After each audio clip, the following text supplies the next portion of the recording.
Dar labai norėtumėm padėkoti žmogui, kuris visada būna už scenos. Šiaip mes turim tokį savo kaip Tomas, toks yra mūsų garsistas, kuris visada būna su mumis, bet šiandien jis negalėjo būti dėl tam tikrų priežasčių.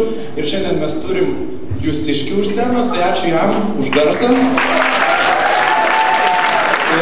Mes norim jam paskirti vieną dainą. Kas groti ir šokti nemoka, tampo visada laidus. Kas nieko gyvenime nemoka, spaudo prie pulto mygtukus. Kas į sceną niekad neužlips, savo laidą visada tampys. Nejunk elektros, nes mano pusbratanas jau čia. Nejunkit elektros, nes mano pusbratanas karate lankė. Nejunkit elektros, nes kitas pusbratanas jį mokė. Kas groti ir šokti nemoka, tampo visada laidus.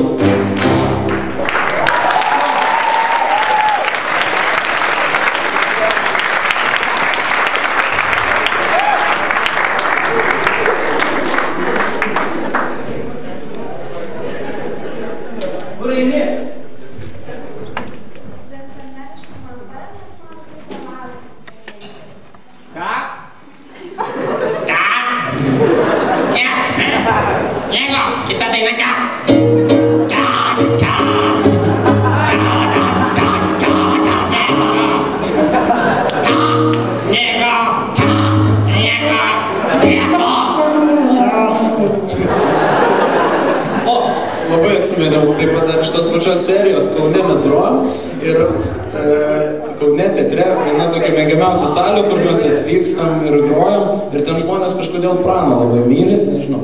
Apskritai, kodėl jį myli žmonės, nežinau. Nes fainas? Jis be maikės. Jis be... Nes fainas, nu gal ir fainas. Nu tikrai fainas.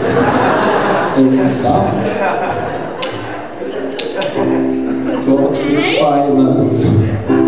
Nu žodžiu, mes grojam ir kažkaip... O prie ko šitas Pranas ir šitą istoriją, tai aš nesuprantu. Bet, nesvarbu. Žodžiu, mes kažkaip...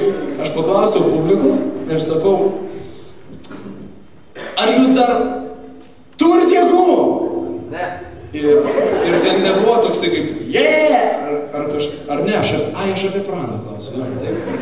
Neatsimenu. Ne, aš nieko nebeatsimenu. Atsakymas nebuvo. Nu, žodžiu, sakau, ar jūs dar turit jėgų? Ir iš gilumos salės, dešiniai pusėj, trečioje eilėje, nu jo būtų geriau. Bet buvo, ne nu jo, buvo, tai ne. Ir po to į visus, ką mes klausiam, tai ne. Ar jums patinka Pranas? Tai ne.